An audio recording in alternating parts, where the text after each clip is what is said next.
começar a pensar nos nossos sonhos e nas nossas esperanças e em tudo que a gente traz da escola até aqui. E aí, toda a sua palavra, Rogério. Então, a todos os irmãos e irmãs, paz e bem. Um canto franciscano para nos inspirar nessa noite tão profética, que eu tenho certeza que muita inspiração vamos tirar hoje daqui. Ah, por não conhecer o cansaço,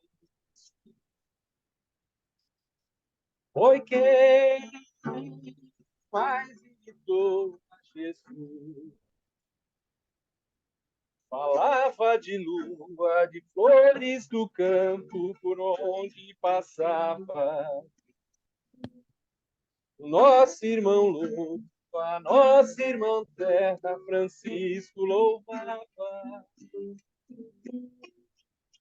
Mas ele é o exemplo de vida que trago no coração, espelho da perfeição. Mas ele é o exemplo de vida que trago no coração, espelho da perfeição. Francisco de Assis, Francisco de Assis. Não, não quis saber de riquezas, deixou se converter,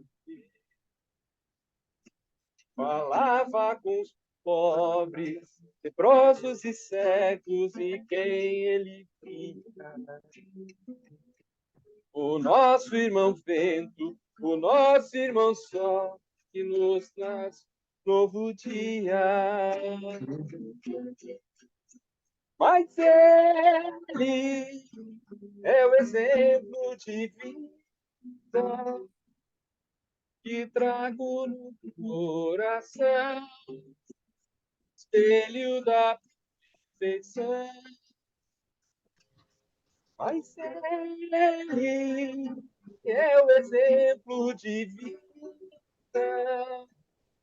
que trago no coração, exemplo da perfeição.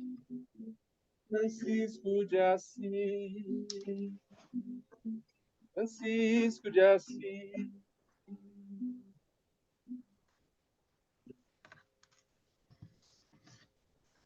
É tempo de denúncia e de anúncio, parafraseando o nosso querido e aniversariante irmão Peterson. Denúncia das opressões de um sistema que empobrece a vida. O pobre não sabe as razões de sua pobreza e continuará sendo pobre enquanto não tiver consciência política e ecológica para sair da pobreza. É um empobrecido por um sistema econômico que se organiza de forma desigual. Essa é a denúncia e o anúncio de uma nova economia, uma economia com alma, que cuide da criação e não a degrada, que humanize e faça viver. Portanto, viva a economia de Francisco e Clara. Mas ele é o exemplo de vida que trago no coração, espelho da perfeição. Mas ele é o exemplo de vida que trago no coração, espelho da perfeição. Francisco e Clara de Assis. Que bem. Amém. Então, inspirados, obrigado primeiramente, Rogério, pela linda canção que nos ajuda a lembrar de São Francisco. Primeiramente, boa noite a todos e todas. E eu pensei no nosso momento de mística. Ultimamente eu tenho sido mais simples nesses momentos, não tenho inventado tanta. Que em Minas a gente fala em bondo. Então, vamos à palavra de Deus, lugar de simplicidade, lugar de encontro místico, sobretudo. Eu leio para vocês Lucas 13, no versículo 32 seguintes. Lucas 13, 32 seguintes. Jesus é aquele que, de alguma forma, faz essa dupla atitude que o Rogério acabou de citar, parafraseando o Peterson, né? Ele é aquele que denuncia e é aquele que também anuncia. E esse é o contexto da nossa leitura de hoje, e eu gostaria de compartilhar com vocês essa palavra de hoje. Nesse instante, alguns fariseus se aproximaram e lhe disseram: Vai embora daqui, Herodes quer te fazer morrer. Ele lhe disse: Ide dizer a essa raposa: Eis que eu expulso demônios e realizo curas hoje e amanhã, e no terceiro dia chego ao final. Mas é necessário que eu prossiga o meu caminho hoje, amanhã e no dia seguinte, pois não é possível que um profeta pereça fora de Jerusalém. Palavra da salvação, glória a vós, Senhor. Esse é um evangelho que eu gosto muito, porque ele fala muito de esperança. Ele fala de Jesus que decide subir para Jerusalém. Ele tem um sonho, o sonho do reino de Deus, onde as pessoas poderão todas sentar-se à mesa. E quando ele decide tomar esse rumo, muitas forças de morte olham para Jesus e falam: esse projeto que você traz não é um projeto que compactua com o nosso projeto, né? Com o nosso projeto de morte. Caberia-nos hoje perguntar quais são os Herodes que querem nos matar ou que querem produzir todo um sistema de morte, todo um sistema de pouca vida e de uma subvida para muitas pessoas. Além de pensar nisso, caberia nos pensar também que Jesus é aquele que venceu a morte, venceu também os sistemas de morte, e decide subir para Jerusalém e com essa subida ele nos ensina sobretudo esperança. Por isso, nesse nosso momento de mística inicial, seguindo a figura de Francisco de Assis, mas sobretudo a figura de Jesus de Nazaré, nós queremos dizer a todos os Herodes, a todas as forças de morte, que nós temos um projeto, que nós temos um sonho, o sonho da economia de Francis Clara e muitos outros sonhos que nós trazemos no nosso coração e que nada, nem ninguém, nem força nenhuma, em momento algum, pode nos parar. Amém. E eu queria terminar com uma fala. Como eu sou de Minas, vou puxar a sardinha para Minas Gerais. E eu queria ler para vocês, terminando esse nosso encontro, um trecho do Grande Sertão Veredas, esse grande caminho, né, do Rosa. O Rosa, em dado momento, ele escreveu alguém que sonhava um outro mundo, né? Um outro mundo possível, como nós sonhamos.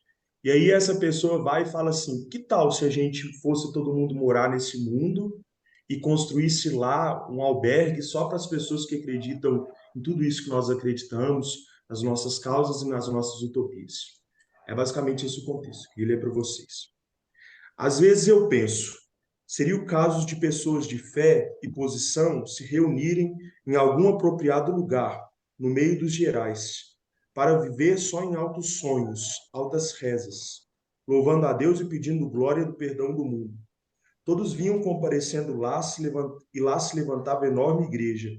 Lá não haveria mais crimes, divisões, nem ambição, e todo sofrimento se acabava em Deus, dado logo até a hora de cada um a morte cantar. Raciocinei isso com um compadre meu Quemelém, e ele duvidou com a cabeça. Riobaldo, a colheita é comum, mas o capinar é sozinho. Então, é isso que nós desejamos. Nós já estamos mais ou menos no fim do nosso capinar sozinhos, enquanto grupo. Nós lembramos a todos aquilo que Guimarães Rosa lembrou, que a colheita é comum, a colheita dos nossos sonhos, mas o capinar é sozinho, cada um na sua própria realidade.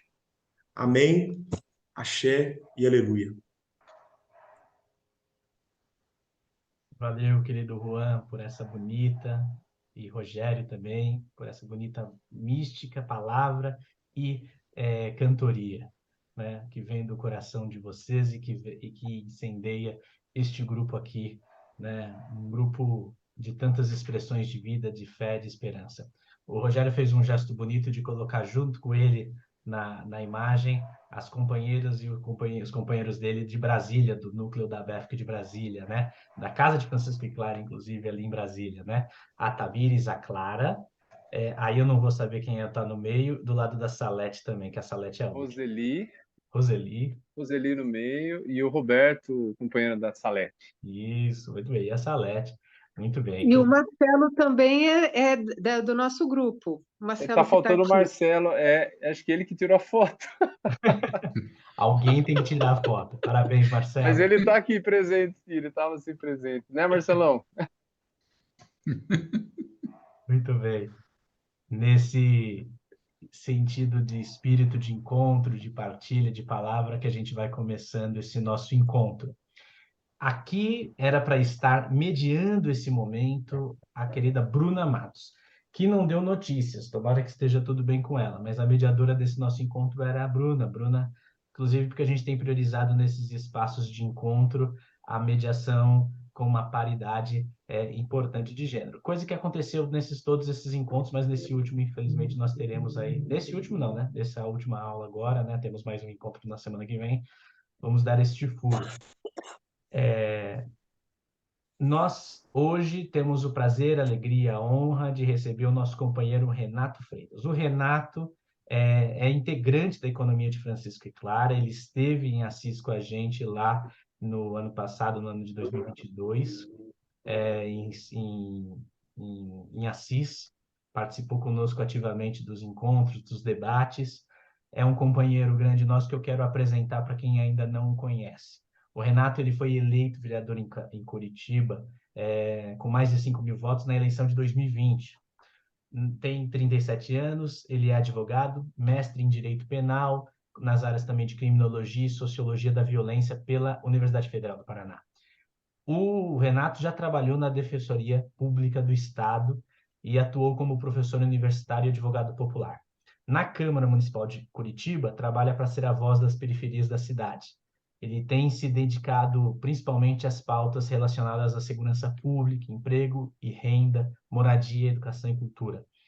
O Renato foi símbolo aí de uma luta muito importante contra o racismo em Curitiba do ano passado, com diversas situações que alguns já conheceram e que a gente pode partilhar, que ele pode inclusive partilhar conosco aqui.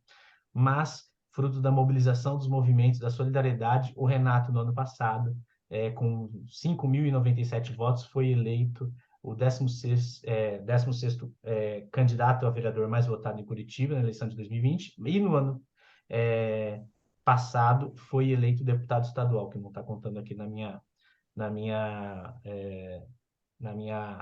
colinha que eu tenho aqui, quando obteve mais de 15.000 votos. Ano passado, não. Em 2000 e... Tô errando nas contas, mas é que está errado aqui meu registro, o Renato vai nos ajudar. Mas é isso. Renato também, deputado estadual no estado do Paraná. Renato, companheiro querido, hoje bem-vindo. Você está bem? Tô bem, tô firme, tô no meio das aventuras aqui do legislar paranaense, um ambiente muito hostil, cheio de desafios, mas também de oportunidades, né? Acho que cada provação, cada obstáculo que a gente ultrapassa, a gente consegue ter algum entendimento, alguma compreensão, né, alguma lição e, sobretudo, perceber que nós estamos mais fortes, né? Isso aí, Renato. Obrigado pela sua presença. E hoje nós vamos ter a presença do Renato para refletir o último tema dessa nossa escola de articuladores e articuladoras. Renato, você está aqui com 92 pessoas do Brasil inteiro que querem construir a economia de Francisco e Clara. E a gente veio te ouvir sobre esse tema, novas economias, a incidência de novas economias, disputa de narrativa política e nas mídias digitais. Aqui, desde o começo de julho, a gente tem refletido justamente como a gente territorializa a economia de Francisco e Clara, como ela chega no chão e no coração do povo para organizar a luta popular. Mas hoje, a gente vai falar também de territorialidade por um outro aspecto que você traz, o aspecto da territorialidade pelas mídias digitais e o aspecto da territorialidade a partir das narrativas, da força da luta que vem ancestralmente e também vem pelas lutas que nascem nos territórios. Então, quero te deixar à vontade aqui para partilhar com o grupo, o chat, o pessoal vai um pouco interagindo com você e depois da sua fala a gente parte para alguns diálogos que o grupo vai querendo fazer. Tudo bem? Tudo ótimo, tudo ótimo. Então fica à vontade. Eu já inicio a partir de uma proposta concreta que nós tocamos aqui na cidade de Curitiba. Nós temos um projeto que é o Núcleo Periférico, em que nós refletimos muito tempo uma forma de atuar junto à população em situação de rua, junto aos egressos do sistema carcerário. Estou até vendo que tem um panfleto aqui do nosso projeto, do sistema carcerário e de pessoas em situação de vulnerabilidade, risco, ou abaixo da linha da pobreza, né? De forma não apenas assistencialista, né? É claro, se a pessoa tem fome, o pão é aquilo que ela necessita, mas também necessita de outras coisas, da inclusão pela cidadania e, principalmente, compreender o porquê essa pessoa está nessa situação, né? Entre outras coisas. Refletindo junto ao nosso coletivo, nós percebemos que o coração do nosso projeto seria uma forma alternativa de organização econômica, que são as cooperativas. Então, nós temos duas. Hoje a gente atende umas 200 pessoas por dia, mais ou menos. A pessoa entra no projeto, daí tem uma máquina de lava e seca, tem algumas roupas que nós doamos, o kit higiene, ela paga uma ducha, vai, lava sua roupa, vai para o café da manhã. Depois do café da manhã tem aula de arte marcial, de capoeira, de yoga, tem aula de desenho, aula de cinema, tem os computadores, que nós temos o convênio com o ICED, Instituto Conhecimento Liberta, então a pessoa pode fazer os cursos nos computadores, de modo geral. Mas o que sempre fica é o seguinte, a pessoa está em situação de rua, por quê? Por conta de um arranjo econômico, capitalista, desigual e violento, né? Que descarta os seres humanos. E nós pensamos como fazer para gerar renda, gerar permanência, consciência política e, ao mesmo tempo, manter o auxílio, né? A assistência que nós estávamos dando. Então, montamos uma padaria comunitária que está prestes a ser inaugurada, né? Não foi ainda, vai ser inaugurada, e os pães que nós compramos pela manhã vão ser fabricados pelas próprias pessoas em situação de rua que já estão sendo, nesse momento, capacitadas para isso. Por outro lado, a gente tem uma linha de corte, costura e serigrafia, em que as pessoas vão lá, fazem as nossas camisetas e tal, estampam a camiseta, costuram, fazem todo o processo de produção da camiseta, de moletom, etc. Lá mesmo, gera uma renda. A partir dessa renda, a pessoa consegue pagar ali uma pensão, consegue resgatar um pouco da sua dignidade. O vínculo empregatício numa sociedade capitalista é muito importante para essa autoestima cidadã, a pessoa se sentir útil, né? A partir do momento que está produzindo, que está servindo, que está absorvido, né, pelo mundo do trabalho, de modo geral. Eu acho que esse é um elemento importante. Daí a pessoa já começa a ter coragem de fazer contato com a família, com amigos, com algumas pessoas de sua vida pregressa antes de estar na rua ou antes de estar no ambiente prisional. E isso é muito bonito e nós temos visto isso aos montes. Então, ponto central para a gente hoje conseguir pagar o aluguel, pagar... Oi? Pode seguir, Renato. Ligar o telefone sem o áudio sem querer. Ah, sim. Então, um ponto central que nós percebemos é justamente esse, né? A economia. E eu tive a oportunidade de ir recentemente para a Argentina e percebi que na Argentina também há uma política de governo em relação ao fomento das cooperativas. Tive lá numa cooperativa popular no meio de um bairro muito pobre, lá de Buenos Aires, dos arredores de Buenos Aires, em que eles produziam tênis, produziam chinelo, produziam uniformes escolares, banners e uma série de outros produtos de grande demanda e que, portanto, gerava dinheiro, gerava renda, gerava emprego e essa renda ficava dentro da comunidade, né? O dinheiro circulava dentro da comunidade e isso dava uma melhor condição de vida às pessoas desempregadas, sobretudo, e imigrantes, né? Como a Argentina, tinha muito paraguaio, muito boliviano, muito peruano, entre outros imigrantes. E nós percebemos e estamos cada vez mais nos aproximando, na nossa atuação, da política da economia solidária, porque ela propõe um modelo não concorrencial, ela propõe um modelo horizontalizado, ela antecipa, de alguma forma, o mundo que a gente quer criar. Um mundo sem patrões, sem senhores e vassalos, um mundo entre iguais, trabalhar menos, trabalhar todos, dividir o necessário, né? Distribuir as riquezas. Então, esses princípios aí eu acho que norteiam não só a economia, mas como as relações interpessoais. Deixam as relações mais amenas, mais afetivas, mais cooperativas, mais na filosofia de irmandade mesmo. Então, é algo que eu percebo que nós já fazemos e que nós gostaríamos de reproduzir para, enfim, para as outras comunidades, para os outros agrupamentos políticos que têm algum tipo de atuação com população em situação de rua ou demais grupos vulneráveis. E em relação à economia, eu acredito que dentro do sistema capitalista, né, não há nenhuma possibilidade de convivência harmônica e digna, né? A convivência é uma convivência de opressão, uma convivência entre desiguais, uma convivência entre aqueles que têm dinheiro, portanto, têm poder, e o dinheiro não é exatamente para comprar produtos, né? Até com a minha garrafinha do encontro, né? Esse aqui eu não comprei, então não serve de exemplo. Mas esse celular eu comprei. Dinheiro não é para comprar um celular. Na verdade, o dinheiro é para comprar pessoas, né?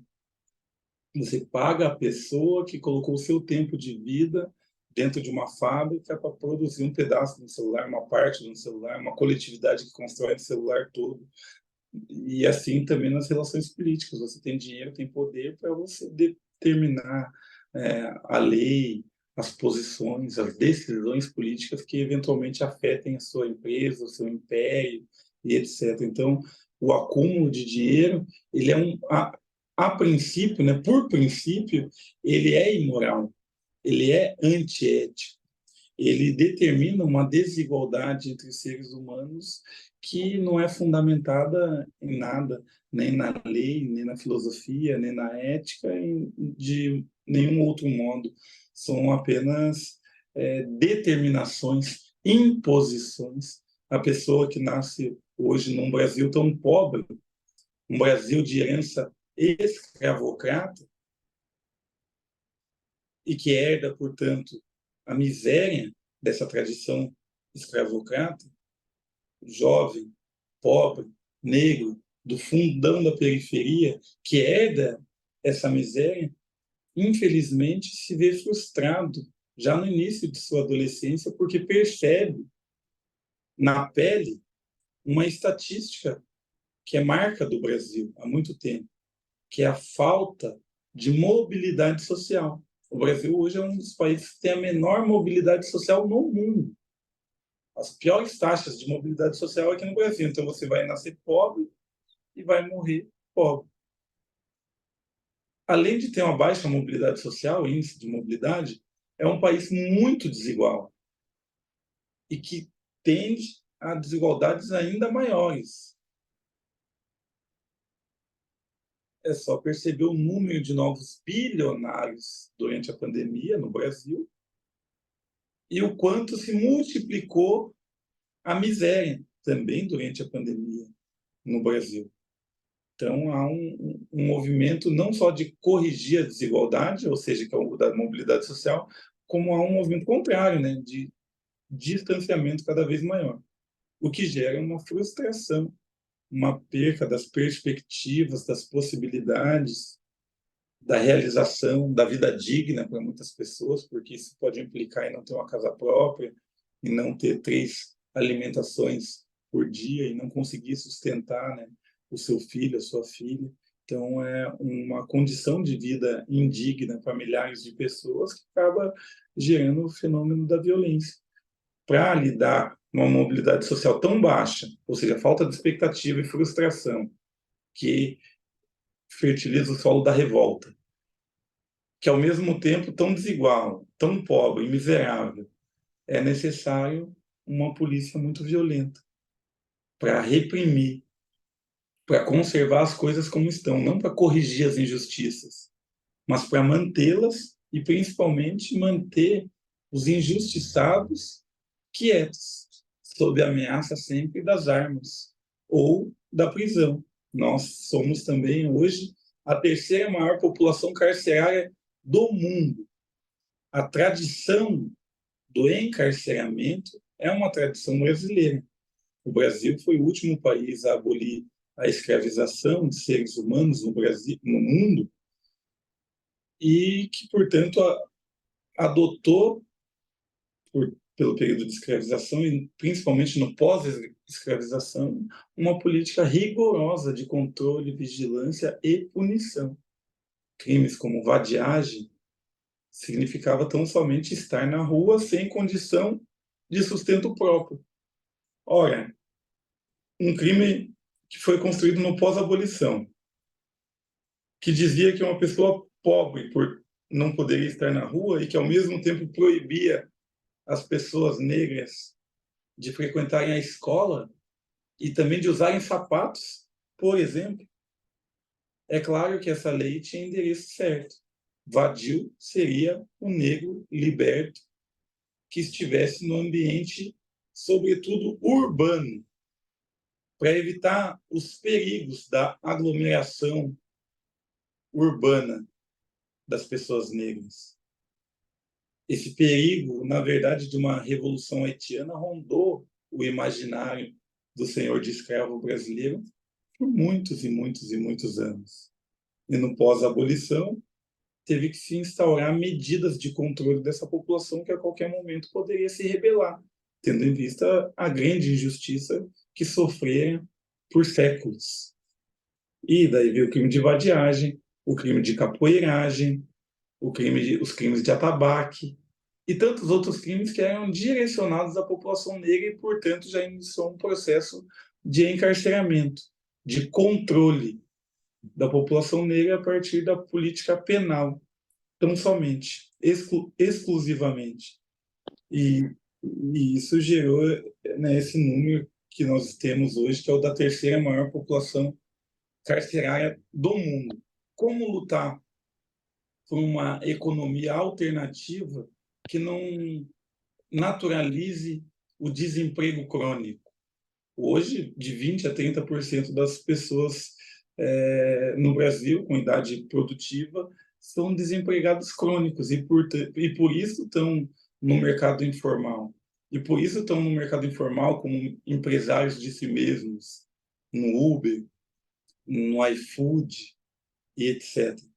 Não porque era da vontade, do plano de vida, não porque ofertam as melhores condições de trabalho ou mesmo os melhores salários, mas porque foi o que sobrou. E se é o que sobrou, precisa ser também valorizado. As pessoas não podem estar num trabalho em que elas assumam para si próprias que é o que de pior possa existir, porque isso faz mal para a autoestima de qualquer pessoa, né? Então, a pessoa procura valorizar, e uma forma de valorizar esse tipo de trabalho é dizer que ser empresário de si próprio é vantajoso ou é até melhor do que aqueles que têm carteira de trabalho registrada. mas a verdade é que todas as pessoas gostariam de previdência, gostariam de uma seguridade social, gostariam da certeza, né, do vínculo empregatício, da permanência, né, do vínculo empregatício, né, da segurança que dá esse vínculo, e não é o que de fato ocorre entre nós. E como a gente luta por esse outro mundo, eu particularmente na minha luta política, a partir dessas organizações que são de resistência, que são essas cooperativas, aposto muito nelas, na economia solidária, e também aposto em alguns temas específicos que são, por exemplo, da reforma agrária. Né? O mundo que Deus criou não foi criado com cerca. Quem fundamenta a divisão desigual da terra? Ninguém consegue fundamentar. Qual é o momento inicial em que era possível uns terem tanto e outros terem tão pouco? O momento da conquista, e que se deu não a partir do convencimento, do diálogo, da linguagem, mas sim a partir das guerras, dos impérios, dos genocídios, das invasões, e, portanto, carrega uma marca, né, inicial do erro, né, uma espécie de, de pecado, né, primário. E hoje a luta pela reforma agrária na divisão das terras é uma luta por um outro arranjo econômico, uma luta radical, e que não é exatamente uma luta socialista, comunista, é uma luta também dos liberais, né? John Locke, Hobbes, Rousseau, todos os contratualistas já diziam que o indivíduo tem direito à propriedade, todos os indivíduos. E quando ele diz que todos os indivíduos têm direito à propriedade, ele quer dizer que todas as pessoas têm direito a seu pedaço de terra onde possa plantar, colher, morar, descansar, o mínimo existencial, o mínimo de garantia de sua dignidade, o que não ocorre hoje nesse arranjo capitalista, nessa forma de organização capitalista. E um meio para isso, para conseguir, né, uma reforma agrária, ou para conseguir fazer uma crítica um pouco mais radical ao modelo capitalista e, de algum modo, propagandear as cooperativas como antecipação de um futuro que nós almejamos, está a mídia alternativa, e dentro da mídia alternativa estão as redes sociais, né? Hoje, a partir de uma linguagem verdadeira, você não precisa fazer grandes tratados, como os tratados dos contratualistas, dos marxistas, dos liberais, de David Ricardo, Adam Smith, ou esses das escolas de Chicago. Você consegue, numa rede social, falar uma linguagem popular, uma linguagem que o povo entende. Não é tão difícil as pessoas compreenderem que as riquezas da humanidade estão aí para servir à humanidade e não servir uma minoria que se utiliza disso para dominar a humanidade. E falar a partir das nossas experiências, né, é uma forma de garantir a veracidade da palavra, de valorizar a palavra e de renovar a força que a palavra tem. E as redes sociais estão aí para isso. A gente consegue, de algum modo, ter esse diálogo permanente com a população, sobretudo por conta das nossas vivências, né? Aquilo que nós falamos não são conclusões lógico-racionais, advindas da academia, da universidade, ou mesmo dos livros, né? O cerne daquilo que a gente diz está dentro da nossa experiência, né? A palavra vem depois, né, da experiência. A experiência antecede a palavra. Então, um pouco da vivência ajuda a dar força e conteúdo à palavra. Então, hoje eu acredito que nós estamos conseguindo, pelo menos eu, enquanto parlamentar, consigo comunicar essas demandas, essas urgências, essas lutas e, sobretudo, essa crítica a esse modelo falido que é o capitalismo, não só no Brasil, mas como em boa parte do mundo. Valeu, É isso. Renato. Muito importante sua reflexão. Obrigado por essa panorama tão importante que você traz. E você terminava dizendo uma frase que tem muita relação com o que o Papa Francisco fala lá no Evangelii Gaudium, sobre a realidade ser superior à ideia, ou seja, a experiência é muito mais importante do que as teorias.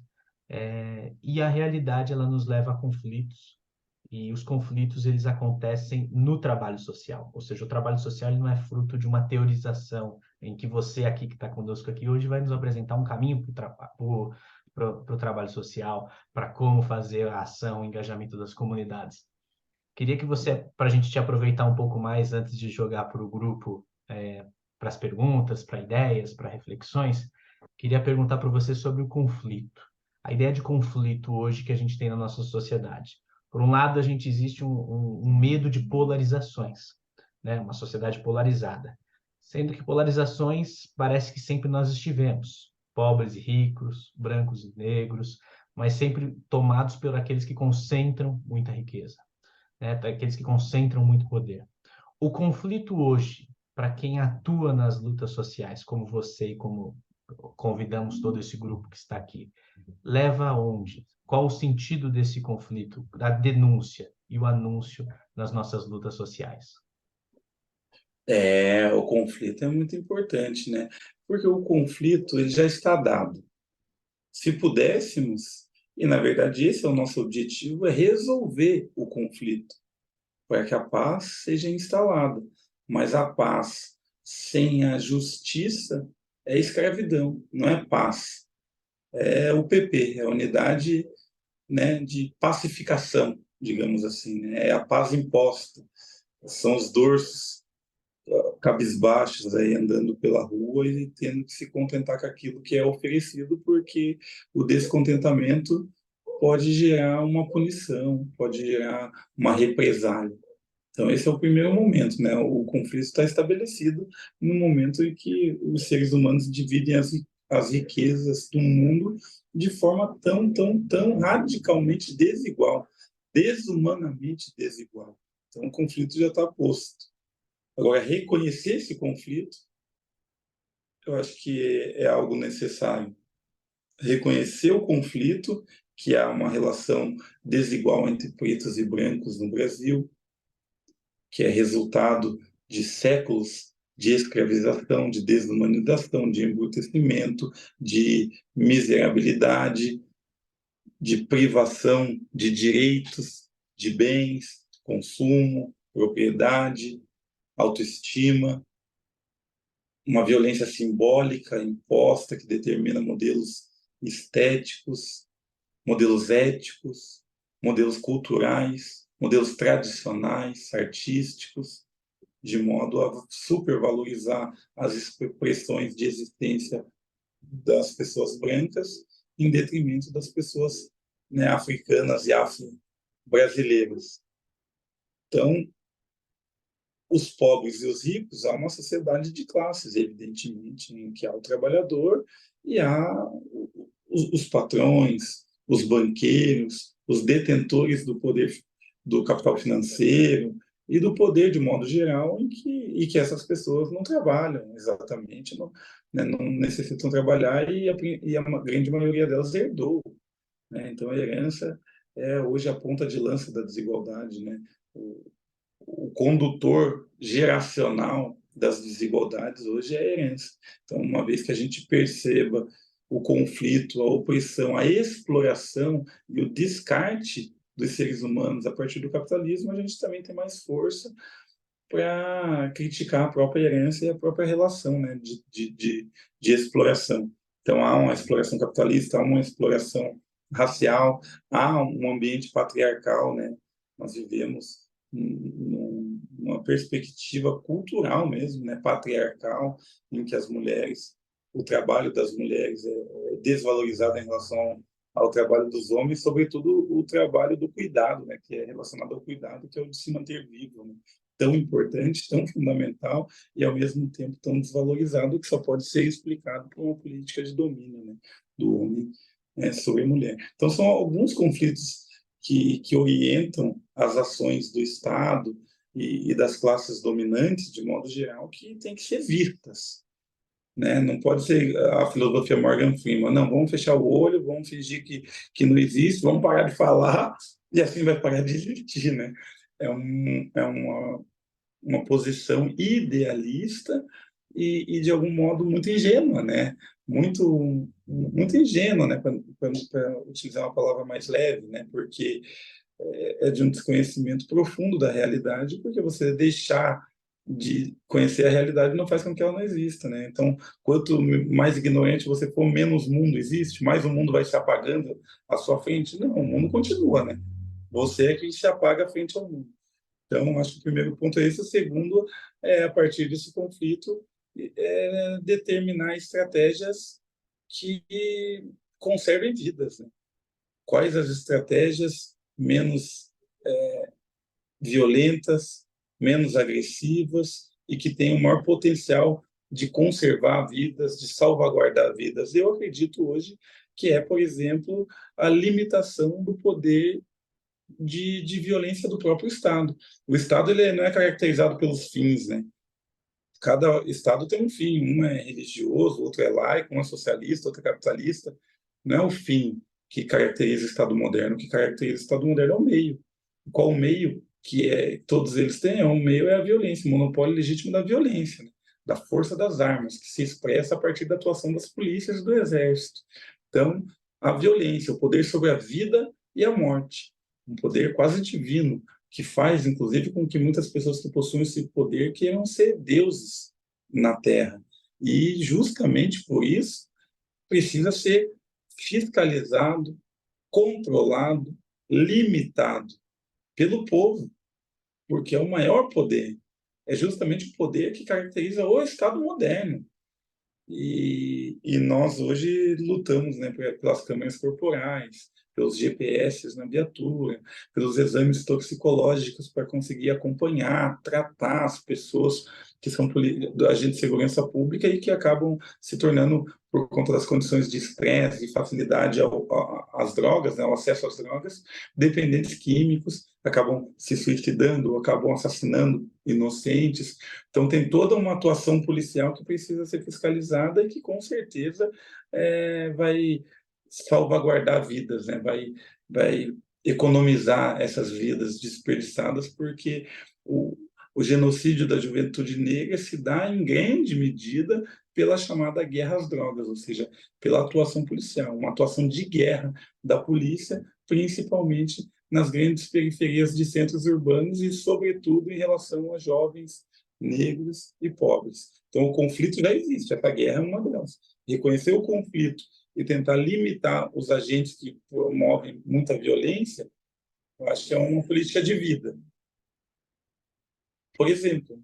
Por exemplo, e eu acho que nessa política de vida a gente tem visto a resistência da juventude, você é um exemplo dessa, que tem utilizado da comunicação nas redes sociais para denúncia. E isso é uma coisa muito importante, né? Eu acho que lembravam aqui no chat, eu não olhei quem, né? Falava aqui da memória da mãe Bernadette, assassinada brutalmente semana passada, né? São milhares de pessoas negras, são mulheres e também, sobretudo, juventudes que estão tombando pela cor da sua pele por uma violência do Estado, por uma violência do modelo econômico. E esse modelo do tensionamento, as juventudes estão denunciando a partir das redes, a partir das mídias, fazendo vídeo, denunciando. Ontem via uma companheira que é vereadora em São Paulo denunciando a polícia militar entrando numa ocupação de moradia. Se você pudesse, Renato, falar um pouco com a galera aqui também sobre o uso das mídias sociais. Esse grupo aqui tem uma variedade muito grande de atuações e às vezes parece tão simples pegar o celular e gravar uma situação, denunciar ou fazer um selfie, fazer um vídeo para partilhar com seus amigos, suas amigas, e acabamos reagindo e com medo, tímidos de lidar com as redes sociais, acabamos não sendo esses sujeitos políticos dentro das redes, né? Às vezes a gente até compartilha bem. Inclusive, acho que muitos aqui já compartilharam algumas reflexões de você nas redes sociais. Mas como a gente pode vencer este medo e ir para frente das redes e começar a fazer denúncia, anúncio e mostrar o quanto o Estado brasileiro, o poder corporativo brasileiro, né, sobretudo em alguns estados, em algumas cidades, eles têm sido usado o poder que tem para matar gente, matar o povo preto. nas periferias. É muito importante, né? Para você ver, a extrema-direita conseguiu se organizar a partir do gabinete do ódio, em que eles produziam em ritmo industrial uma série de fake news. E mais grave que isso, tendo acesso aos dados de uma grande parcela dos brasileiros, ao modo da Cambridge Analytica, dessas big techs que trouxeram, armazenaram esses dados e começaram a fazer perfis, né, de pessoas, e a partir desses perfis, com os dados, eles elaboraram mentiras sob medida. Mentiras que aquelas pessoas estavam aptas, inclinadas a aceitar como verdades. Ah, a pessoa é fumante? Não, o cigarro faz algum tipo de bem, ou desestressa, ou agora a Covid, né? Eu vi uma fake news assim, cigarro, que fumante tem menos propensão a pegar Covid e tal. Então, é claro que a pessoa que fuma vai falar, nossa, que bom, tal, vai se empolgar. Então, tendo o perfil da pessoa, você consegue elaborar mentiras sob medida que tem um grande potencial de engajamento. Por outro lado, a verdade tem a sua força. Nós não podemos parar de ter fé na verdade. Essa ideia de que tudo são narrativas, a narrativa da esquerda, a narrativa da direita, a narrativa do centro, tudo é narrativa, é uma ideia que não me agrada, nem um pouco. Porque, embora existam as mentiras contadas das mais diversas formas, existe também a verdade. Claro, ninguém é o dono da verdade. E a verdade é muito grande para que nós, seres humanos, consigamos compreendê-la, apreendê-la como um todo. Mas a verdade se demonstra em diversas facetas, momentos, circunstâncias. E ela é passível de explicação também. Então, nós, frente a verdades cotidianas, como a própria violência policial, que você filma, você mostra, ela está batendo na cara de uma pessoa em situação de rua, desmaiando, espancando, ou ela está fazendo isso, ou olha essa licitação fraudulenta, em que o prefeito deu um serviço, um contrato de milhões para sua cunhada, sabe, um parentesco, com uma série de indícios de superfaturamento. Isso são verdades cotidianas no nosso Brasil que podem ser demonstradas. Mas, sobretudo, a linguagem, né? O falar implica uma convergência. O falar é um ato de união, sempre. Porque você se une na palavra, né? A palavra que tem o mesmo significado e que leva, além desse significado racional, leva a um significado afetivo. As palavras, de modo geral, nos remetem a afetos, a circunstâncias, a experiências, vivências. A palavra vem carregada de significado. Quando a gente se permite falar a verdade de forma simples, daquilo que nós conhecemos, daquilo que nós sabemos, a linguagem ganha uma potência aí que pode ser muito bem aproveitada nas redes sociais. Isso da perspectiva do conteúdo, né? E em relação à forma, daí tem que ter um estudo, né? Hoje, a linguagem audiovisual é uma das mais fortes. Dentro da linguagem visual, há estratégias de edição que deixam mais dinâmica a fala, que deixam mais, que seduzem mais os telespectadores, né? As imagens, ó, ali tem uma bandeira, ali tem um globo, ali tem os livros, as cores. Então tem uma série de coisas hoje que, em relação à forma, que as pessoas, que nós temos que nos qualificar, porque é um menu, né? A pessoa fica rodando o dedo, fica rodando o dedo. Aqueles que investem mais e colocam conteúdos também mais amenos, piadas, ou que nadam a favor da corrente, piada sobre gordo, piada sobre negro, piada sobre mulher, esses aí têm mais facilidade de conseguir o engajamento, porque ele só está na continuidade da barbárie, nesse trem rumo ao precipício, que eles chamam progresso. E nós não, né? Nós estamos na contramão, escovando a escola, a história, a contrapelo. A gente está contra a corrente. Portanto, a nossa comunicação tem que ser perfeita, tem que ser a representação da nossa verdade e tem que ser sincera e honesta, né? E nós temos que saber dominar todas essas técnicas formais dos vídeos e que fazem hoje do audiovisual algo tão grande, tão influente que determina eleições, né? A maioria das redes sociais hoje circula conteúdo audiovisual, pequenos vídeos, etc. Mas, via de regra, é isso, né? E isso tem determinado as últimas eleições. Maravilha, Renato. Muito obrigado por essa importante reflexão que você faz aqui conosco. E agora eu vou fazer circular a palavra.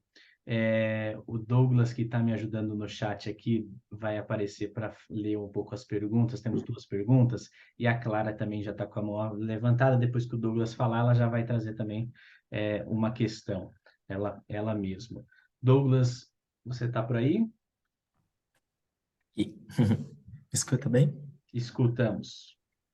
Então, antes pode falar lá dos comentários que apareceram também? Por favor, Douglas. Então, gente, boa noite, de modo especial, Renato, gratidão por essa partilha, essa fala potente, fruto certamente da sua incansável luta, foi feliz e muito bom lhe escutar. Eu até demarquei uma fala muito singular, né? No capitalismo não há convivência harmônica e digna, é de opressão e desiguais. Eu acho que isso tem que ficar bem demarcado.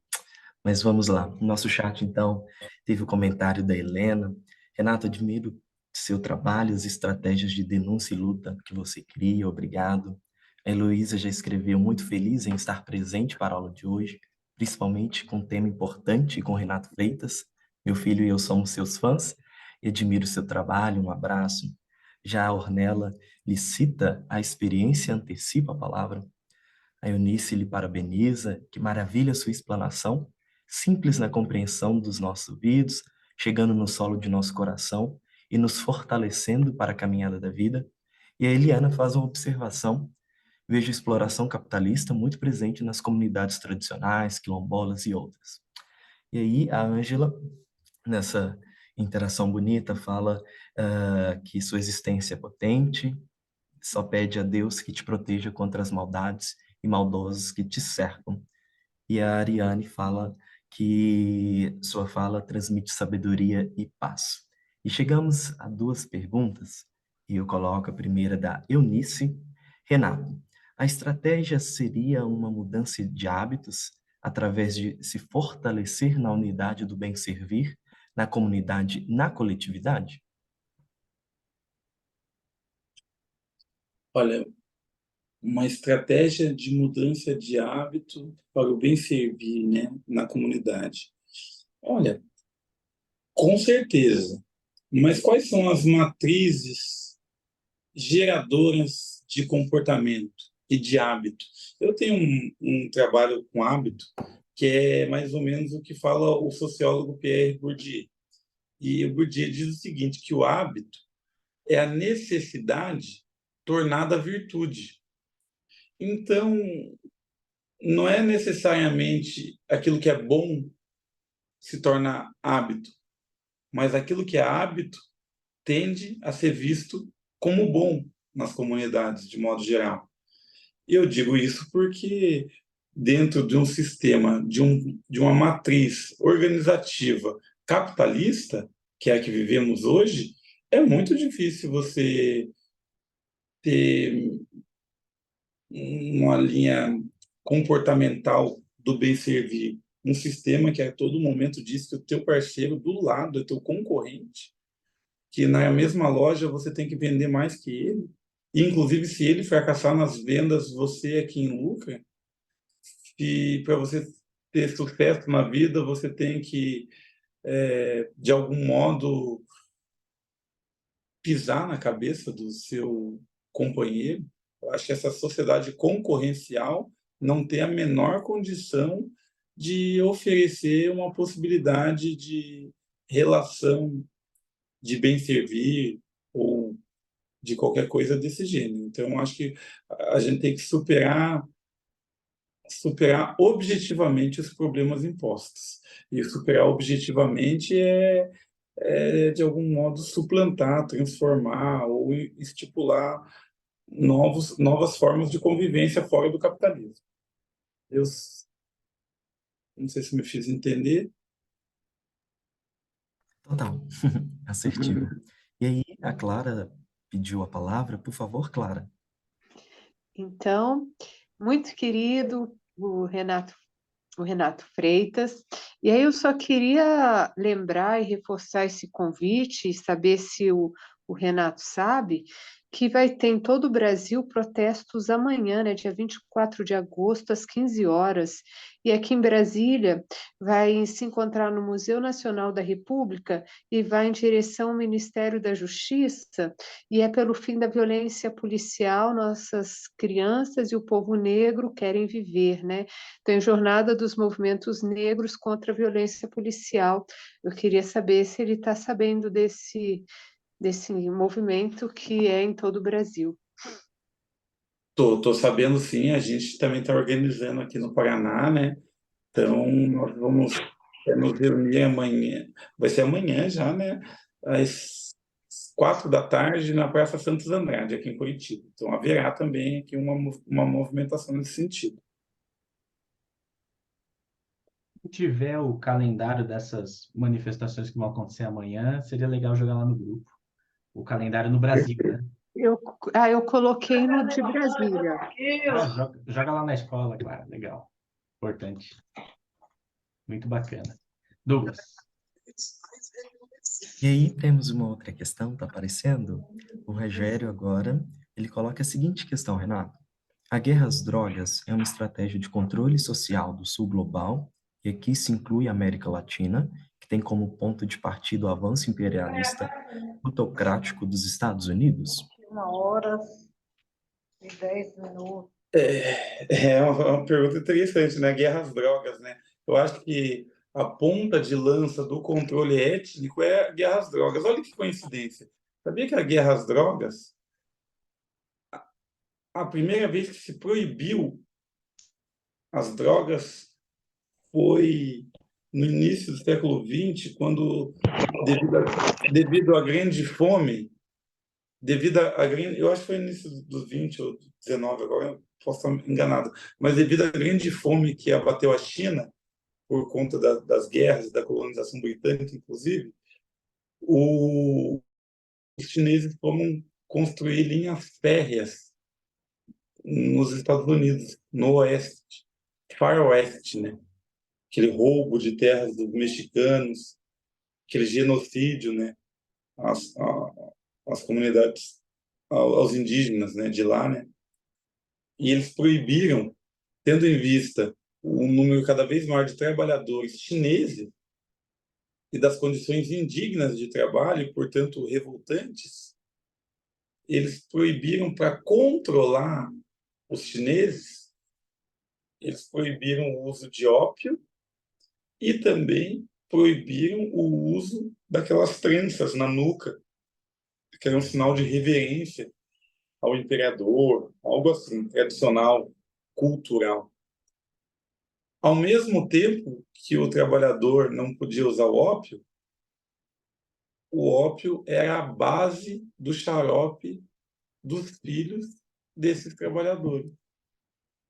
Um xarope à base de ópio para que as crianças dormissem mais, ficassem mais sonolentas, menos ativas, e os pais pudessem executar as jornadas de trabalho de 12, 14, 15, 16 horas, né, nas linhas férreas. E a desculpa do ópio é para que se tornasse também um caso, né, de polícia, e que, portanto, a polícia pudesse invadir, controlar, revistar, investigar, assim como é feito hoje. No Brasil, a mesma coisa. A proibição ainda durante o regime de escravização é ao pito de pango, eu acho que era o nome, que eles nem sabiam exatamente o que era, mas proibiram, e a pena era de prisão ao escravo ou outra pessoa que fizesse uso do pito. Estava escrito assim, já direcionado, né? Ao escravo ou outra pessoa. e pena de multa ao boticário ou outra pessoa que manipulasse essa droga. Olha que inversão, né? Aquele que, em tese, traficava, que vendia, tinha uma pena de multa apenas. Aquele que usava tinha uma pena de prisão. Por quê? Porque nunca foi um direito penal do fato. Não foi exatamente o fato que estava sendo avaliado e rejeitado, né, juridicamente, tido como ilícito. Foi sempre sobre o autor do fato. Quem é o autor do fato? Se o usuário era, maioria, pessoas pretas, africanas, afro-brasileiras, então deveriam ser presas. Com certeza, se naquele momento da história o afro-brasileiro, as pessoas africanas e afro-brasileiras estivessem vendendo essa droga, ia ser o inverso, né? O usuário ia ter uma pena mais amena e o traficante ia ter uma pena mais rigorosa. Então, a guerra às drogas sempre foi uma desculpa para controlar povos e territórios, nunca para controlar a própria droga. Na história da proibição às drogas, nunca a lei, a repressão conseguiu controlar a droga, nem a produção, nem a circulação, nem o consumo, e ainda por cima gerou violência, porque é um mercado ilegal, e corrupção, porque é um mercado que, além de ilegal, envolve muito dinheiro e muitas autoridades públicas. Então, a história da proibição das drogas é também, coincidentemente, né, a história do fracasso da proibição às drogas. Fracasso nos seus objetivos declarados, né? Para que as pessoas não usem, não produzam droga, não circulem, não comercializem, não usem, mas, né, no objetivo oculto, que é de controle de povos e territórios, ela tem tido um grande êxito há muito tempo. Essa tua lembrança histórica certamente nos inquieta ainda mais por rupturas, né? Toda essa permanência histórica muito cruel com variadas populações minoritárias, né, subjugadas a minoritárias, faz, através dessa lembrança histórica, certamente, nos inquietarmos ainda mais por mudanças. E agora o nosso companheiro Will, que é, me desculpe se eu pronunciei errado, ele pediu a palavra, por favor. Não, certo. Desculpa, gente, tive um probleminha aqui com o áudio. Bom, primeiramente, fazer uma saudação aqui ao Renato, pelo painel de hoje, né? Tá muito potente aí, né? Eu queria trazer aqui a lembrança, aí nesse início aí de agosto, meados de agosto, nós tivemos aí 3 chacinas, né, promovidas pela Polícia Militar em 3 estados brasileiros: Rio de Janeiro, São Paulo e na Bahia. Esses 3 estados são comandados por forças políticas diferentes. Na Bahia, governada pelo PT há 20 anos. E atualmente, né, está aí sob a liderança do Jerônimo Rodrigues, né, e ao menos 19 pessoas foram mortas durante ações e operações policiais realizadas aí em final de julho e início de agosto. Esses assassinatos ocorreram nos municípios de Salvador, Itatim e Camaçari. A Bahia hoje é líder nacional em números absolutos de pessoas mortas pelas polícias. De acordo com os dados do Fórum de Segurança Pública, foram 1.464 óbitos no ano passado. Quase todos os mortos eram pretos. No Guarujá, litoral sul de São Paulo, foram 16 assassinatos pela Polícia Militar do governo Tarcísio, do PL. A ação na vingança policial, a morte do soldado da Rota, baleado durante uma operação da Vila Vilda. Na Vila Cruzeiro, localizada no Complexo da Penha, na zona norte do Rio de Janeiro, foram ao menos 10 pessoas assassinadas pela Polícia Militar de Cláudio Castro. Bom, essa lucrativa guerra às drogas é hoje a desculpa institucional para o exercício dessa violência estatal nas favelas. A esquerda, vamos dizer assim, no poder, né, o PT, o governo Lula e seus aliados, ajudou a encarcerar milhares de jovens negros nas 2 últimas décadas, com a aprovação da Lei das Drogas, transformando esses jovens em força coletiva de trabalho para as facções criminosas. Então, assim, seja em governo de esquerda ou de direita, a polícia militar, um dos braços armados do Estado, tem exterminado o povo negro trabalhador, principalmente sua juventude. Aí a minha questão, Renato, até quando nós vamos alimentar a ilusão numa saída estatista, Estado, para a questão do genocídio do povo negro? Ou seja, de querer combater esse genocídio do povo negro a partir desse Estado, entendendo que esse Estado é parte ativa dessa violência sistemática. Eu deixo aí contigo. Um abraço. Essa é uma questão profunda e radical. Eu não acredito na possibilidade de se pedir mais direitos para resolver um problema que foi criado pelo próprio direito, né? De pedir mais Estado para um problema que o próprio Estado criou, né? O Estado foi um instrumento,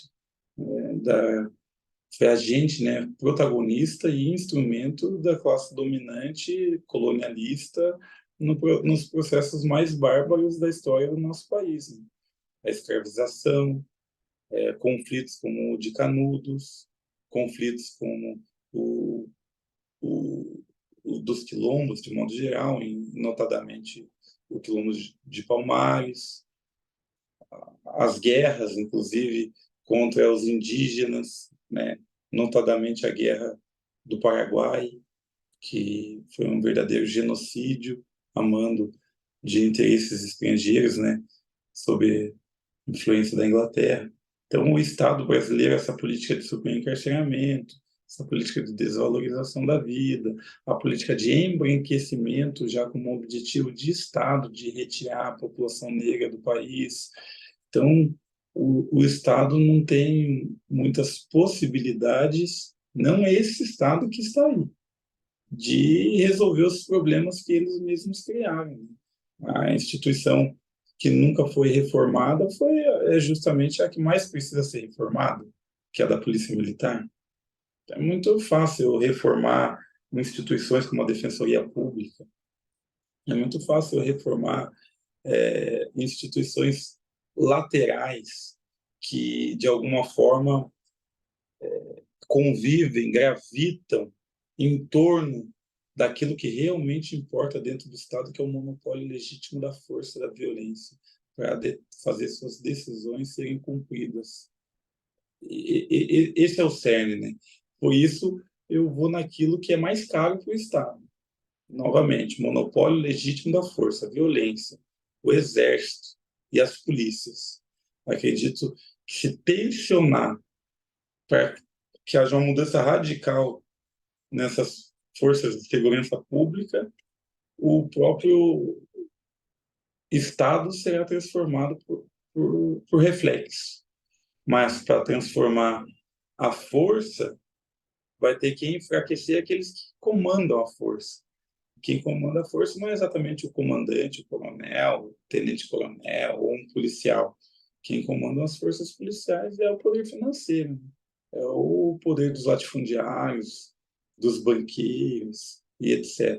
Então tem que haver uma redução das desigualdades sociais, portanto, um enfraquecimento das classes dominantes, para que depois a gente possa tentar algum tipo de popularização das forças de segurança pública a partir de uma crítica, a partir de uma fiscalização da sua atividade, de uma qualificação dos seus quadros e aí por diante, né?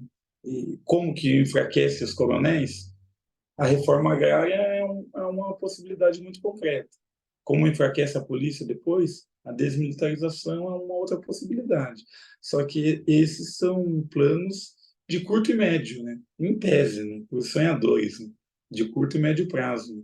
Agora, a mudança do Estado, de modo geral, eu acho que ela também pode ser de curto, médio ou longo prazo. Né? Nós não temos a antessala da Revolução, em que nós podemos sentar de forma cômoda e esperar a mudança radical. Eu acho que a mudança radical pode vir a qualquer momento, né? Inesperada, inadvertida. Né?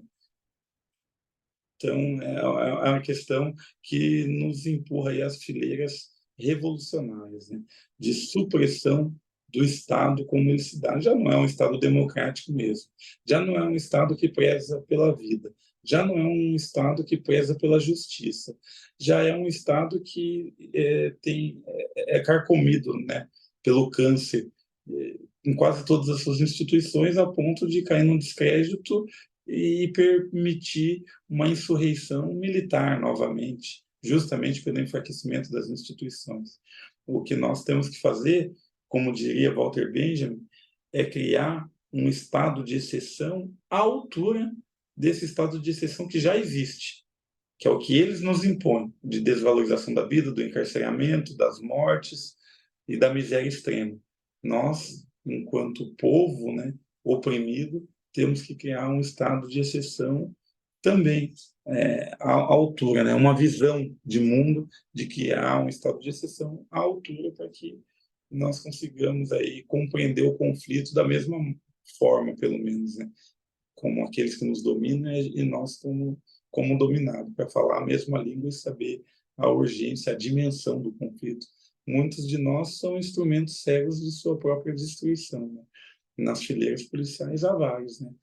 Homens, pobres, pretos, programados para eliminar homens, pobres e pretos, né? Então, o conhecimento do conflito é uma condição necessária para resolvê-lo. E nesse caso, o conflito, o cenário, né, privilegiado do conflito é o próprio Estado, né, que deve ser, de algum modo, abolido e construído um novo Estado. Na Europa, eles têm essa ideia de que a ordem legal é fundada pelo poder constituinte. Então, logo depois do antigo regime, do modelo feudal, né, monarquista, né, vem o Estado moderno, a Revolução Francesa, as revoluções burguesas, e eles consultam os nobres, os guerreiros, etc., os religiosos, e daí o terceiro setor, o terceiro estado seria justamente a burguesia ascendente. Então, eles têm essa ideia de que o poder constituinte vem da consulta a todos esses elementos da sociedade, esses agrupamentos da sociedade, esses conjuntos de interesse, e, portanto, é legítimo. É claro que ainda assim é uma ficção, mas no Brasil essa ficção ela é ainda mais absurda, porque em nenhum momento ninguém foi consultado. O direito se impôs aqui. Ele não foi criado aqui, ele se impôs às ordenações manuelinas, afonsinas, e depois as leis criminais foram impostas aos indígenas, impostas aos afro-brasileiros, de modo que ela não remonta, né, em sua genealogia, em nenhum momento, a consulta ou a democracia.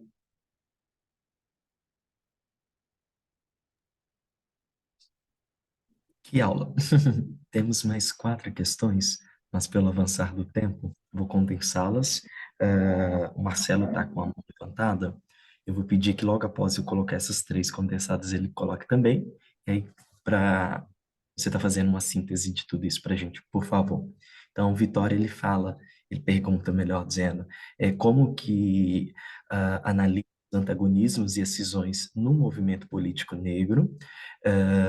Já a Tereza questiona se não seria evitado uma atuação preventiva da Defensoria Pública em ações de violência aos direitos humanos, e a Ângela questiona, lembrando os alunos dela que sinalizaram que a compreensão do racismo pouco se alterou ao longo do tempo, e ela pergunta como podemos ajudar nessa missão de eliminar essas violências de território vigentes. E aí, por favor, o nosso companheiro Marcelo com a sua questão, e aí, por favor, nesse apanhado geral.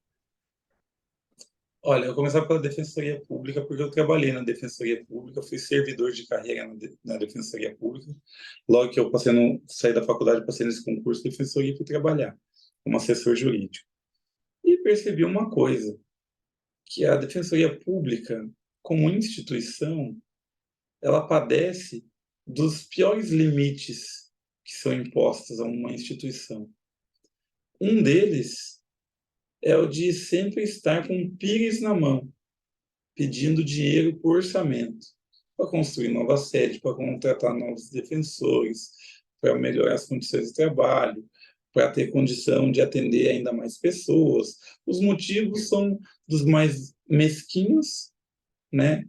Equiparação salarial, ganhar R$ 35.000, assim como ganham juízes e promotores, aos mais altruístas, né? Construção de novas sedes, atender mais assistidos. O fato é que o PIX está estendido para o governador, porque é ele que pode determinar o orçamento da Defensoria Pública. E se a Defensoria Pública começar a atuar como assistente de acusação contra policiais assassinos, contra políticas do governo que retirem direitos, que apaguem direitos, que desperdicem vidas, ela se enfraquecerá politicamente. E aquele que, no momento, é o presidente, o defensor público geral, amanhã vai passar a não sê-lo, porque não tem mais diálogo com o governo. Traduzindo, não será mais ouvido pelo governo, porque desagrada o governo. Então, a saída desse grande problema que nós nos encontramos e que tem o Estado como protagonista, como foi dito aqui pelo nosso amigo, não passará pelo Estado. Veja o meu próprio exemplo. Tantos são os limites da atuação parlamentar. Eu posso reunir uma equipe, pessoas muito competentes, técnicas, uma equipe mista com pessoas também que vivem aquela realidade, por exemplo, a luta por moradia, fazer o estudo de impacto orçamentário, mostrar de onde pode sair o dinheiro, fazer um projeto que dê conta de retirar pessoas de condições aí de risco, de moradia de risco. E mesmo assim ele não será aprovado. Ah, mas por quê? Porque ele não é bom? Não, ele é bom. Ah, não, ele não é técnico? Não, ele é técnico. Ah, não, em relação à forma e conteúdo é ok. Mas o governador nunca deixará a maioria dos deputados que comem na mão dele, que é a chamada base governista, que vendem a sua autonomia por cargos, salários, cargos comissionados, vantagens e etc. Toma lá da cá, emendas parlamentares, etc. Vende a autonomia para o governador e o governador, portanto, não permite que eles votem a favor de projetos da oposição ao governador. Então, os limites são muito grandes e o Estado não tem condição de resolver esses problemas. A resolução desses problemas passa quase que exclusivamente pela mobilização, pela conscientização, mobilização e organização popular. Será obra dos oprimidos. O opressor não dará a liberdade assim, de mãos dadas. Ela terá que ser conquistada pelos oprimidos. Do mesmo jeito, o Estado não oferecerá a saída para o problema que ele mesmo causa. Então, em relação à Defensoria Pública, né? Políticas para inibir essas ações tão violentas, essas chacinas, a era das chacinas, né? Nós sabemos, por exemplo, a partir da experiência do batalhão Olho Vivo, no estado de São Paulo, que implementou câmeras corporais numa das tropas mais letais, em algumas das tropas mais letais do estado de São Paulo, teve uma redução, esse programa Olho Vivo teve uma redução de 85% no número de ações letais. Então, se morria 100 pessoas, está morrendo 15, ok, está morrendo 15, ainda é ruim, é triste, mas não deixa de ser um avanço, não deixa de ter salvaguardado algumas vidas, economizado, lutado, avançado. Então, acho que a fiscalização da atividade policial é o grande caminho. E o segundo caminho é você retirar do ar esses programas de de jornalismo policial que não informam, pelo contrário, praticam lavagem cerebral, que não tem função social alguma, a não ser incutir na mente das pessoas um postulado ético de desvalorização da vida, de cancelamento do CPF, sabe? Essa coisa grotesca que tem tomado o Brasil. No Uruguai, aqui ao lado, foi proibido, né? O governo do Uruguai só deixa passar esse tipo de programa depois da meia-noite, até porque não é um programa indicado para crianças, né? Você está ali na hora do almoço, se você é uma criança, tem 10 anos, vendo um serviçal do mal dizendo que é isso mesmo, que tem que dar tiro na cabeça, que tem que matar, tem que enterrar de pé quando ocupar espaço, que cancelou o CPF, que é, sabe, essa ode à morte, né? Esse elogio à morte aí tem que ser proibido no Brasil. E, infelizmente, não é o que nós estamos vendo, né? Ninguém ainda está iniciando essa discussão com mais profundidade ou com mais seriedade. Mas são políticas possíveis para amenizar aí, ou para evitar essa era dos massacres, né? Ao invés de ter um jornalismo que vai atrás dos crimes de vila, para dizer que o dependente químico que rouba celular no ponto de ônibus tem que morrer com um tiro nas costas, teria que ter uma mídia que investigasse os autores dessas chacinas. Não sei se você responde todas, deixa alguma para trás. Temos uma mão levantada? Tinha, não tinha, Edu? Tem do Marcelo, tá aqui. Aí. Então, Renato, eu moro agora em Brasília, mas eu sou paranaense de nascença e fico assim muito feliz de ver que tem resistência no Paraná, que eu sou da região sudoeste do Paraná, onde normalmente o PT ganha as eleições, elege deputados. A minha cidade fez 75% dos votos para o Lula, que é uma raridade assim, né, aí no Qual Paraná. cidade que é? É Marmeleiro, Olha que cidadezinha lá do legal. sudoeste do Paraná. Desligou, acho que o microfone desligou sem querer. Então, eu estudei em Curitiba no começo dos anos 80 e eu lembro de uma situação bem complicada que era que estavam construindo a cidade industrial de Curitiba, então tinha aquela coisa de gerar um monte de empregos, né? Aí começa uma migração muito grande para o Paraná, de Minas, da Bahia, e havia como é que chama? Barreiras sanitárias, vamos dizer assim, nas entradas de Curitiba que vinham do norte do Brasil. Então, se você não tivesse carteira de trabalho já, ou garantido um emprego, eles mandavam de volta. Então, quem era mandado de volta? Negros, basicamente, o povo que vinha do Nordeste, né? Eu lembro até que a gente fez algumas manifestações naquele período, junto com o diretório dos estudantes e tal, contra isso. Mas essa é uma das coisas assim, que eu comecei a aprender o que era racismo concretamente em Curitiba. E acho que comecei a aprender a não ser mais racista, a lutar contra o racismo também em Curitiba, né? Que a gente trabalhou e viveu, estava estudando para ser padre na época e vivia ali na favela do Valetão, que hoje não existe mais, né? Que é ali na região do Parolim. E assim é impressionante como o Paraná tem essa coisa muito forte assim das elites. E se a gente olhar o próprio judiciário do Paraná, ele é muito historicamente assim, vem como uma espécie de é quase como um reinado, assim, que é sempre a mesma turma que fica, é o filho, e vem as heranças. Então, a herança não é só do ponto de vista do dinheiro, também. A herança vem também em quem compõe todo o poder político do Estado. Então essa é uma coisa assim, impressionante do Paraná. E eu acho que esse processo de resistência que vocês têm feito aí no Paraná, eu acho assim extremamente importante, porque mostra essa coisa concreta, né? Tem que ter muito trabalho de base na periferia, tem que aprofundar o estudo, que eu acho que é uma coisa que você tem colocado aqui pela sua fala. E para mim, assim, o caminho é por aí. E eu acho que hoje muito essa discussão também, que foi um pouco a discussão puxada aqui, que é a questão de como que a gente usa as mídias sociais, né, para dar mais voz e dar mais amplitude para essa discussão toda. E acho que uma coisa que para mim está muito claro, eu estava junto na criação do MST em Curitiba em 85, que se não tiver organização social para isso, você foi muito claro, não tem caminho por outro lado. O Estado não vai dar isso de graça. Né?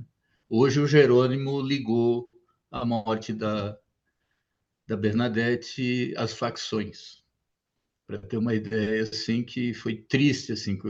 Tu fica assim ouvindo, tu não acredita. Eu conheci Bernadette há uns 20 anos atrás, num encontro no Maranhão.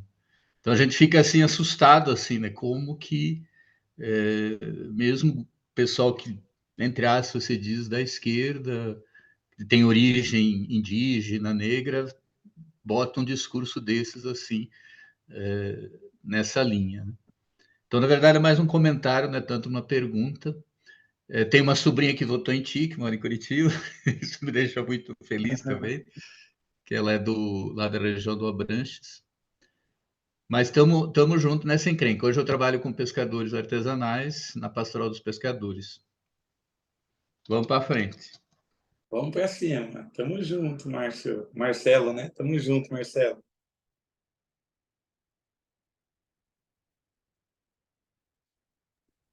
É isso Vai aí. lá, Edu. Muito bem, então. Queria agradecer a Douglas pela mediação aqui das questões e também a todos que fizeram a pergunta e esse fechamento de ideias aqui que o Marcelo nos colocou. Renato, essa rede toda que está aqui da Economia de Francisco e Clara quer te agradecer muito pela sua luta, que é o que o grupo aqui fez muito no WhatsApp, no chat, pela admiração que o povo tem de, mesmo não pertencendo no Paraná, tá em solidariedade, está em unidade com você, porque você tem muito chão para percorrer e você tem uma rede de companheiros e companheiras que te querem muito bem e que se sentem unidos às suas lutas e se sentem irmãos seus. Eu queria A dizer, nossa família é grande. nossa família é Satisfação. grande. É Fico muito isso aí, feliz por isso. coisa linda.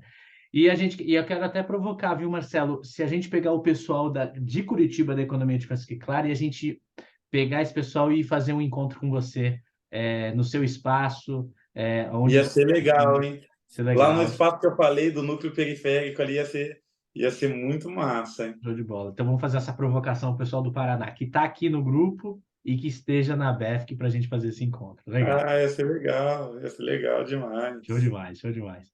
Lindo. Gente, e para encerrar, já são 9h40. O Renato está cansado porque teve um dia de luta, está falando até agora com a gente, muita gente aqui nos trabalhos de diversos espaços. Eu quero dar 2 recados para a gente fechar, né? Nós chegamos agora no 7º encontro da nossa Escola de Articuladores e Articuladoras. O Renato fecha esse ciclo conosco dos encontros. Essa escola vai voltar em diversas outras espaços. Queria muito... na semana que vem a gente vai fazer um espaço de gratidão especial aos que organizaram, a equipe de apoio que teve organizando, mas é disso que eu quero falar com você. Semana que vem, quarta-feira que vem, no mesmo horário, nós faremos o nosso sarau, a ciranda da BEFC, nesse sentido de fazer um sarau de confraternização das nossas lutas.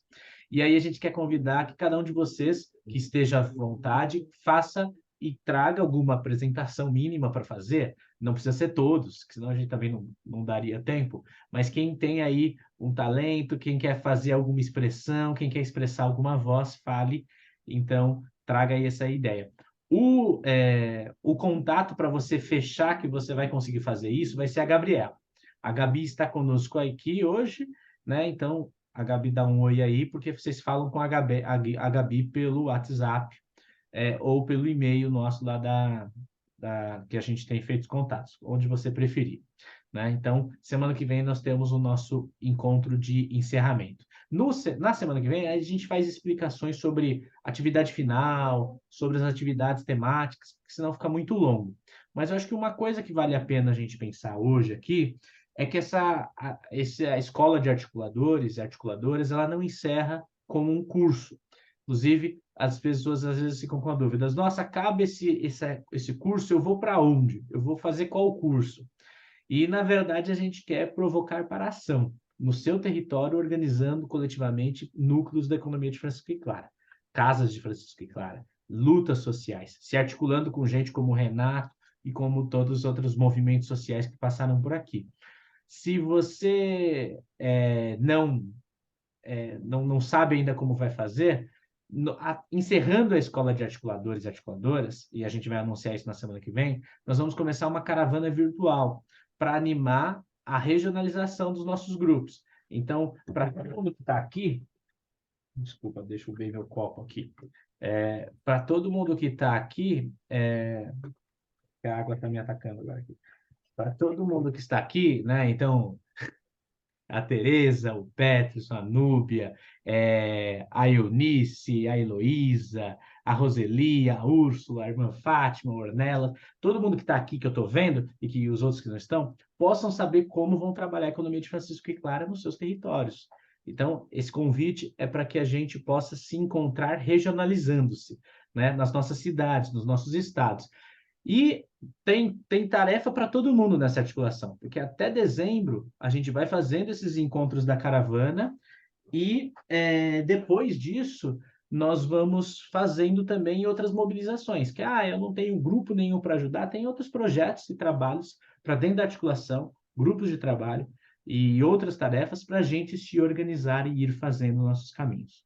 Então, esse encontro da semana que vem vai ser muito importante para nós.